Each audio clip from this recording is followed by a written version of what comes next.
En honor al tiempo, voy a comenzar con este webinar. Me presento. Muy buenos días, muchas gracias por conectarse. Mi nombre es Jorge Gres. Yo soy abogado ambiental acá de Mont Group y analizo principalmente también temas relacionados con el sistema de evaluación de impacto ambiental, su reglamento y estrategias de permiso. Y el día de hoy voy a presentar la última modificación y reforma que se hizo al reglamento del sistema de evaluación de impacto ambiental. Ahí sí, no estaban pasando horas. Entonces, bueno, como señalé, vamos a trabajar esta última reforma que, aunque puede parecer un poco técnica, tiene un impacto directo en la evaluación y análisis de los proyectos y tiene relación con el Decreto Supremo número 17 del 2025 que fue publicado el 21 de enero del mes pasado. Y acá la idea es abarcar todas las modificaciones que se incorporan y también vamos a hacer una bajada operativa en cuanto al instructivo que se emitió con posterioridad el mismo día por parte del Servicio de Evaluación de Impacto, por el Servicio de Evaluación Ambiental, que hizo una modificación también a su instructivo de consulta de pertinencia. Entonces, ¿qué cambió principalmente con esto? Se cambia un criterio de cuanto a la modificación de proyecto que está contenido en el artículo 2 del reglamento, específicamente en el literal G1 de ese artículo. ¿Y cuál es la lógica de excepción que se incorpora con esta modificación? También vamos a ver las tipologías y umbrales que hay y los ajustes que se hicieron en cuanto al artículo 3 del mismo reglamento, una modificación a los contenidos mínimos que deben de tener las RCA cuando se emiten por parte del Servicio de Evaluación Ambiental y también, como comenté, esta bajada operativa que se realiza a través del instructivo.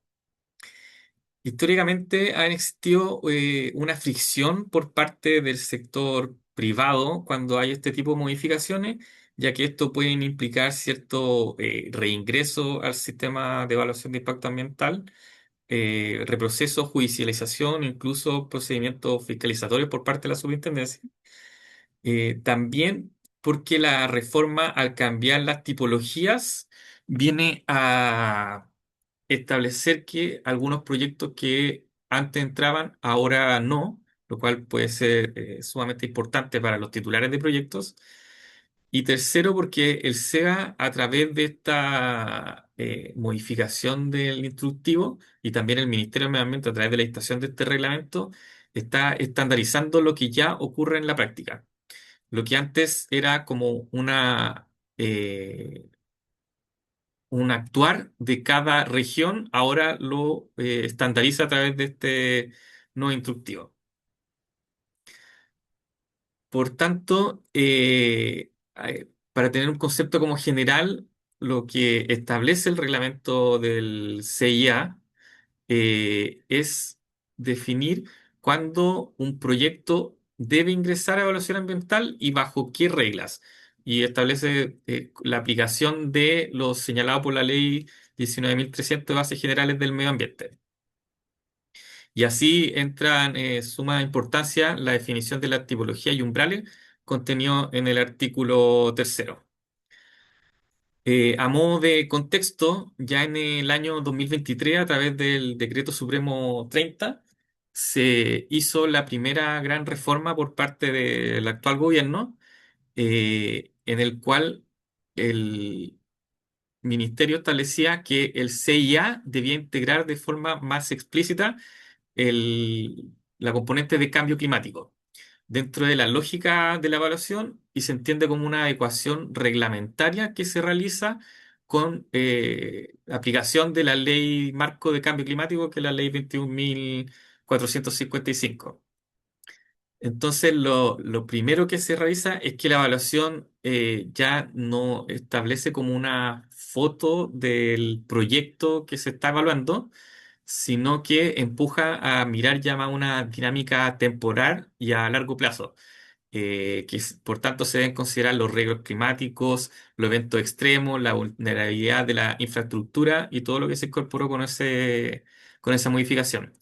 También la incorporación en ese entonces de la variable climática tensiona la consistencia de medidas que se requieren en la evaluación ambiental de los proyectos poniéndose en el supuesto de que si cambian las condiciones, cambian los supuestos y puede cambiar también la suficiencia de las mitigaciones, compensaciones o planes de manejo que se establecen durante la evaluación. Y tercero, de esa forma también se instala una expectativa institucional que se hagan unas decisiones más trazables y justificables a lo largo del tiempo y que por tanto ahí también se establecen nuevas exigencias que deben contener los proyectos de evaluación y finalmente la resolución de calificación ambiental. Teniendo eso como presente, entonces habiéndose ajustado el cómo se evalúa un proyecto, la dictación del actual Decreto Supremo 17 del 2025 es el paso siguiente y lógico que se debía realizar. El qué, considerando qué entra a evaluación y cuándo. Porque si bien se pueden perfeccionar ciertos criterios internos que se hicieron a través del DS30, eh, si el perímetro o los umbrales estaban desactualizados, pueden ocurrir distintos problemas, como por ejemplo que el sistema se haga cargo de ingresos por unos números establecidos que son los umbrales, sin reflejar como un impacto ambiental relevante que es de interés de evaluar por parte del sistema de evaluación de impacto ambiental. Y también se podrían considerar ciertas instancias o modificaciones, eh, aspectos grises dentro de la modificación de la RSA, donde los titulares y la autoridad discuten si un cambio es de consideración o no, que es lo que vamos a ver con posterioridad relacionado con la consulta de pertinencia. Y en este contexto es que aparece el Decreto Supremo 17 del 2025, que fue publicado en el 2026, y el foco está en recalibrar qué es lo que debe ingresar al sistema de evaluación de impacto ambiental. Y tiene dos ejes principales. Por un lado, tiene los umbrales y tipologías establecidas en el artículo tercero, que se establecen y se modifican nuevos umbrales buscando alinearlos con la normativa sectorial existente. Y esto tiene una consecuencia inmediata que es que desde su publicación, que fue el 21 de enero de este año, los titulares y los consultores deben actualizar las matrices de ingreso de los y criterios de diseño de los proyectos. Y lo que antes entraba, ahora puede no entrar, ya que por regla general se aumentaron los umbrales. Y en segundo lugar, también existe el caso de las modificaciones de proyectos con RCA, que él estableció en el artículo segundo, literal G del reglamento, en el que se ajusta el cambio de eh, los criterios de cambio de consideración establecido específicamente en el literal G1, que con posterioridad también vamos a analizarlo. Y se incorpora una lógica que distingue mejor entre una modificación de proyecto que recae sobre la misma tipología que ya fue evaluada con anterioridad o modificaciones que sí alteran los impactos de acuerdo a lo establecido en los otros literales, como el G2, G3 y G4. Por tanto, el propósito, el objetivo de esta reforma, el Decreto Supremo 17, es reforzar el carácter predictivo que debe tener el CIA y preventivo, y actualizando el reglamento para que las tipologías estén más alineadas con impactos relevantes que sí son de interés de evaluar por parte del CIA y con umbrales y definiciones que reflejan también la normativa sectorial. Y como ya mencioné previamente, el enfoque directo y el que tiene el decreto es la modificación de proyecto, que es literal G1, y también el establecimiento de los umbrales y tipologías. Por lo que primero nos detendremos en la modificación de proyectos, ya que es de mayor relevancia para los titulares de distintos proyectos. Ahora bien, antes de entrar en análisis específico del G1, cabe señalar que el artículo segundo, literal G, del reglamento, viene a establecer cómo se estructura una modificación y qué se entiende por un cambio de consideración. Y la lógica detrás de esto es bien simple. No es solo si algo cambió, sino qué tipo de cambio se generó y si importa o no ambientalmente. Y tiene cuatro subliterales, que es el G1, por su parte, establece si las nuevas partes, obras o acciones que consisten en la modificación de proyecto constituyen en sí mismo una tipología del artículo tercero, requeriría ingresar al CIA. El G2 establece que si la suma de las partes, obras o acciones no calificadas que no se encuentran evaluadas ambientalmente por parte de una RCA, eh, si la suma de estas partes pasan a ser una tipología del artículo 3, y esto aplica tanto para proyectos que se encuentran evaluados con posterioridad al reglamento del SEIA y también para proyectos anteriores. El literal G3, por su parte, establece que si la obra o acciones modifican sustantivamente la extensión, magnitud o duración de los impactos ambientales, requiere ingresar al sistema de evaluación de impacto ambiental. Y finalmente el G4, que solo aplica para los estudios de impacto ambiental, y es referente a que existe un cambio de consideración en las medidas de mitigación, reparación o compensación que se hacen cargo de los impactos que fueron evaluados previamente. Ahora bien, como señalé, la modificación que se ingresa por este reglamento nuevo es respecto de solo el literal G1. Es decir, si las nuevas partes, obras o acciones forman parte de las tipologías consagradas en el artículo tercero del reglamento. Y acá se establece una excepción dentro de este literal. Si la modificación de proyecto cae dentro de una tipología del artículo tercero que ya fue evaluado y que por lo tanto ya tiene una RCA, esa circunstancia no opera como requisito de ingreso automático al CIA. Sin embargo, con esta modificación también se incorpora una circunstancia de que el análisis no debe únicamente recaer ahí, por lo tanto no es una forma de por sí exceptuarse de ingreso al CIA, sino que también se deben atender a los otros numerales restantes, que son los que mencioné anteriormente, G2, G3 y G4. En términos conceptuales, esto busca separar dos discusiones. Uno, que la modificación calce con la tipología que ya se evaluó. Y dos, si es otra distinta esa modificación, introduce un cambio real que altere lo que ya se evaluó en el CIA.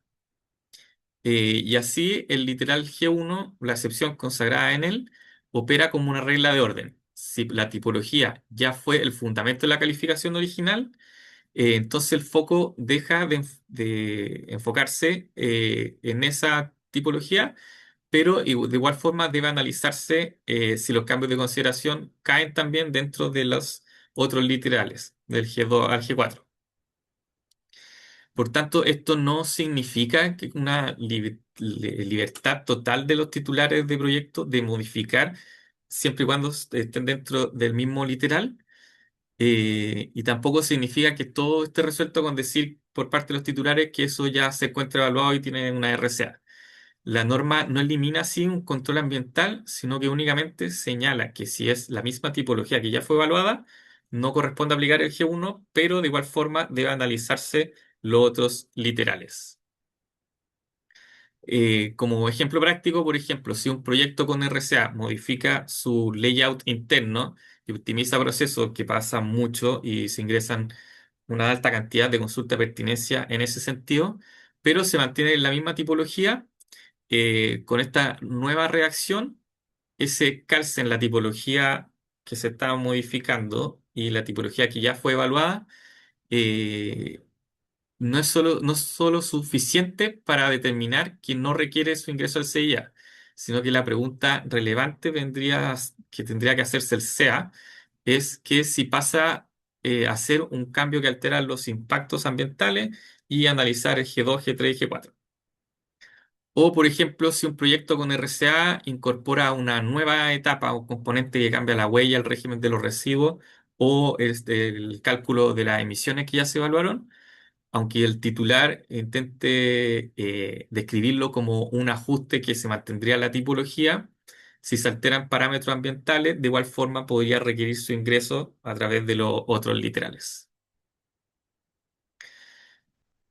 Ahora bien, pasamos a la segunda gran modificación que tiene relación con los ajustes de los literales del artículo tercero. Eh, Acá el Decreto Supremo 17 contempla principalmente estas cinco grandes cambios que tienen relación con la infraestructura eléctrica, minería, proyecto urbano turístico, con la sustancia peligrosa y la gestión de residuos.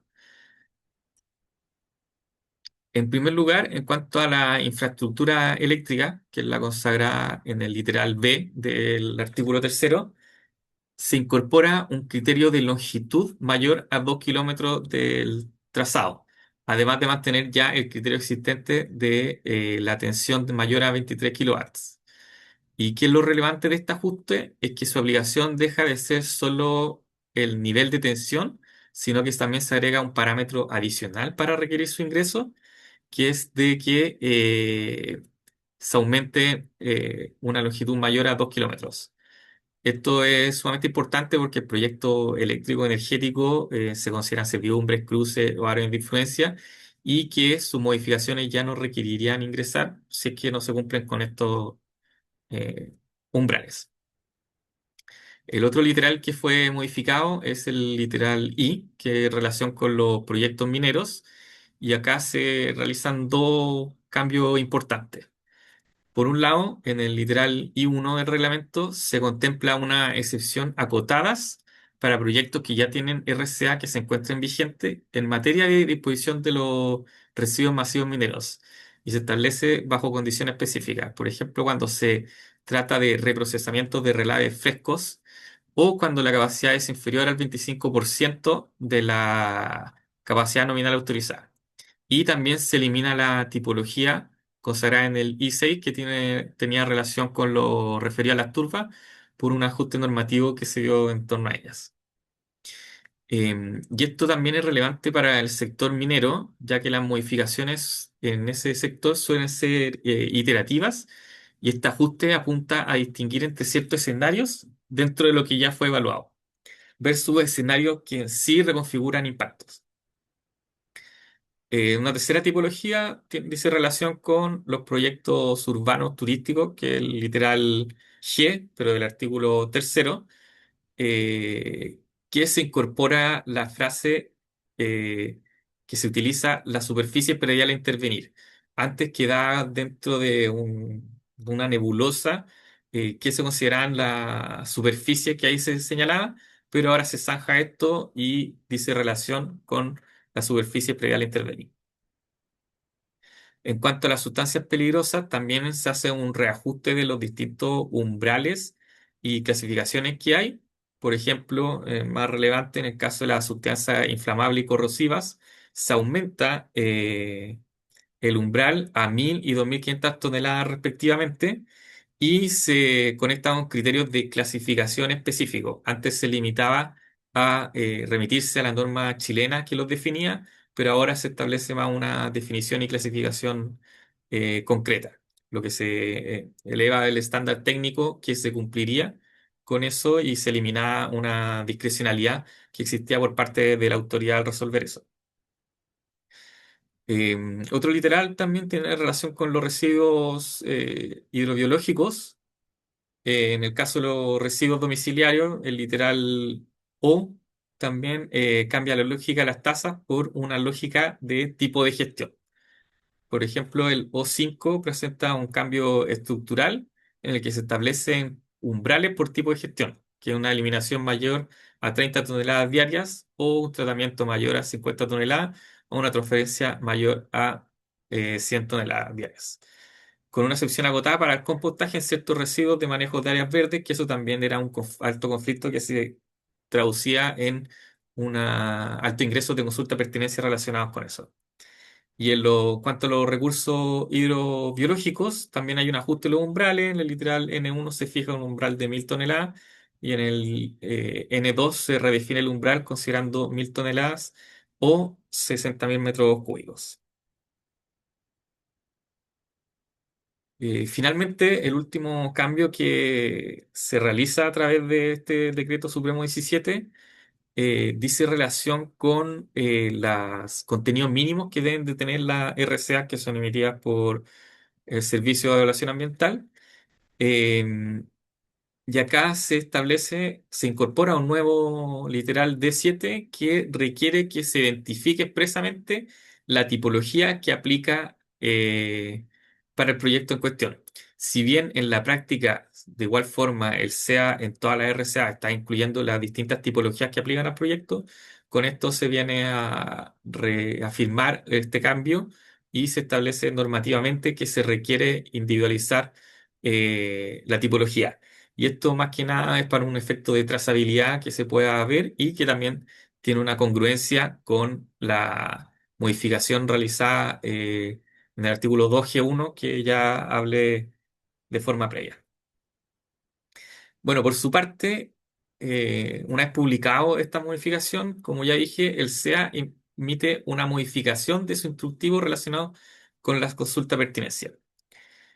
Este instructivo, ya que se hace a través de una resolución exenta que emite el SEA, no viene a cambiar la ley ni a modificar un reglamento, sino que viene a aplicar operativamente estas modificaciones y analiza qué debe contener una consulta de pertinencia, cómo se realiza el análisis por parte del SEA y qué situaciones la autoridad derechamente no va a admitir una consulta de pertinencia. Por lo que se entrega una certeza jurídica también para los titulares de los proyectos de cómo va a analizarse las pertinencias de que se ingresen al servicio de evaluación de impacto ambiental. Lo primero que hace este instructivo es indicar qué es una consulta de pertinencia, que este es un acto administrativo, que la autoridad se pronuncia fundadamente respecto únicamente si un proyecto requiere o no ingresar al sistema de evaluación de impacto ambiental en forma previa a su ejecución. Por tanto, y lo señala el propio instructivo, esto no es un permiso ni una autorización de funcionamiento, sino que únicamente es una acto de la autoridad que se pronuncia en ese sentido. El instructivo, además, es bien claro en señalar que únicamente se dice sí o no requiere ingresar, sin perjuicio de otras formas de términos que se pueden dar, como la inadmisibilidad, desistimiento o el abandono del procedimiento. Y acá lo que se busca es evitar respuestas ambiguas que puede dar el SEA, condicionado a medidas que después alimentan la incertidumbre. Por tanto, lo único que se puede pronunciar el servicio es sí o no requiere su ingreso de forma previa a su ejecución. Y también se señala un punto central de que la pertinencia se funda únicamente en los antecedentes que entrega el proponente.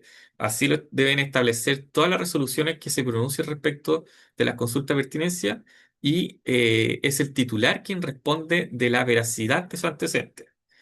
Esto es por lo que el valor del acto administrativo depende únicamente de la consistencia entre lo descrito por el titular y lo que efectivamente se realice en terreno, ya que con posterioridad va a ser fiscalizado por la Superintendencia del Medio Ambiente y tiene que haber una concordancia entre lo resuelto y lo que se constata. Ahora bien, en el plano de análisis del Decreto Supremo 17, el instructivo exige evaluar el proyecto y sus partes, obras, acciones a la luz de las tipologías consagradas en el artículo tercero, y no solo como a nivel o menciones del nombre del proyecto. Y esto es relevante porque los gatillos de ingreso al sistema de evaluación de impacto ambiental y los cambios de consideración muchas veces aparecen vinculados con características específicas que pueden tener los proyectos.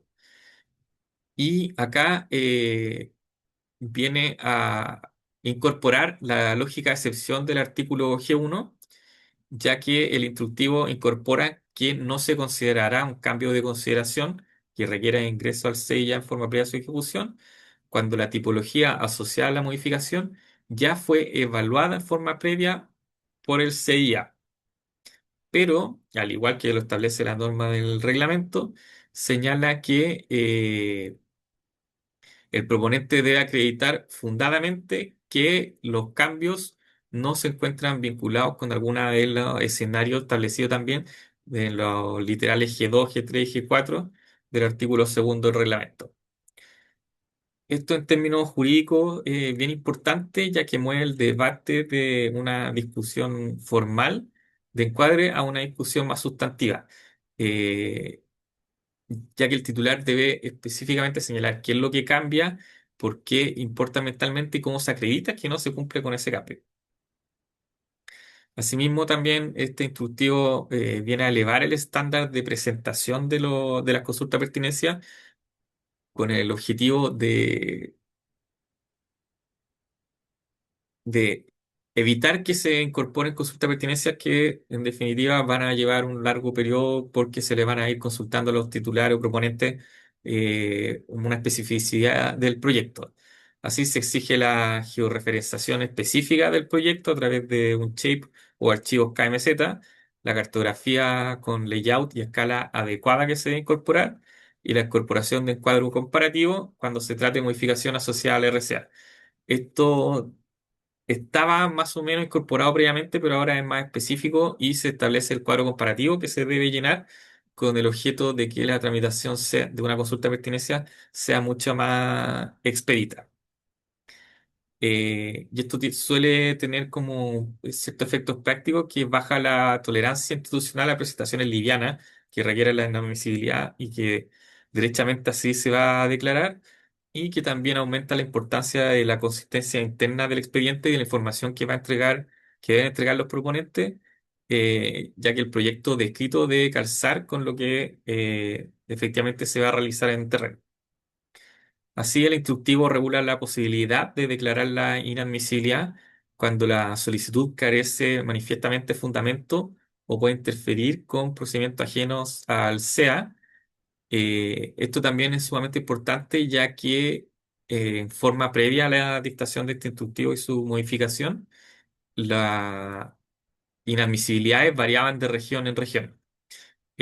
Como por ejemplo, si un proyecto ya se encontraba ejecutado y así era declarado por el propotente, depende de la región que uno lo ingresara, podía declarar en inadmisibilidad y en otras regiones seguían adelante y incluso se emitían las resoluciones finales de que declaraban si se requería o no su ingreso al CEIA. Con esta modificación, eso se zanjó y ahora, si los proyectos se encuentran actualmente en ejecución, ya se declaran inadmisibles de hecho. Y además se contempla una lógica de subsanación en un plazo breve, bajo un apercibimiento y sentimiento, si no se cumplen los requisitos y que el titular debe cumplirlo. Y finalmente, el instructivo refuerza una consecuencia jurídica esencial, que es que la resolución de no ingreso al CIA debe citar expresamente el artículo 311 sexies del Código Penal, el cual es sumamente relevante ya que consiste en un eximente de responsabilidad del delito de atentado en contra del medio ambiente que fue incorporado mediante la ley de delito económico. Ya que al ser una autoridad y si el proyecto es congruente lo que se resolvió con lo que está en terreno, eh, exime de responsabilidad penal en caso de cometerse un delito ya que fue autorizado por la autoridad. Ahora bien, el punto crítico acá es el estándar de respaldo, como señalaba, para que esta referencia tenga sentido como resguardo, tiene que ser debidamente congruente lo que fue resuelto por parte del Servicio de Oración Ambiental y la información veraz que entregó el titular con lo que efectivamente se realiza en terreno. Bueno, esa era la presentación. Acá hay un listado de nuestra oficina. Nosotros estamos presentes en toda América Latina, con excepción de Venezuela, y tenemos oficina en cada país. Muchas gracias. Voy a dejar de compartir por si tienen algunas consultas.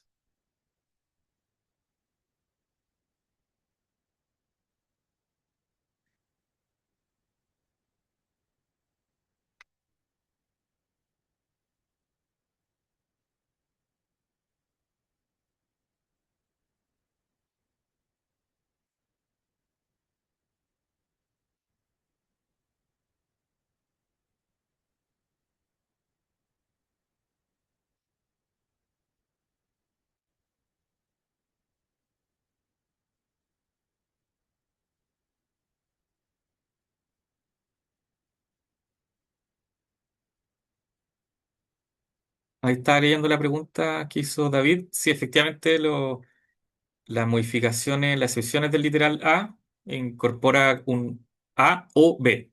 Entonces, si ya se cumple y se justifica el recrudecimiento de relaves frescos con esa sola circunstancia, implicaría la excepción.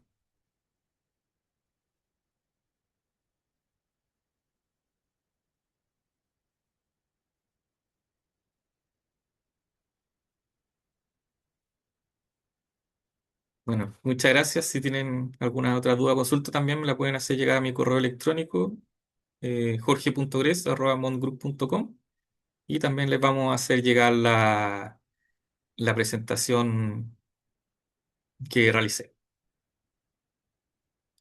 Hasta luego.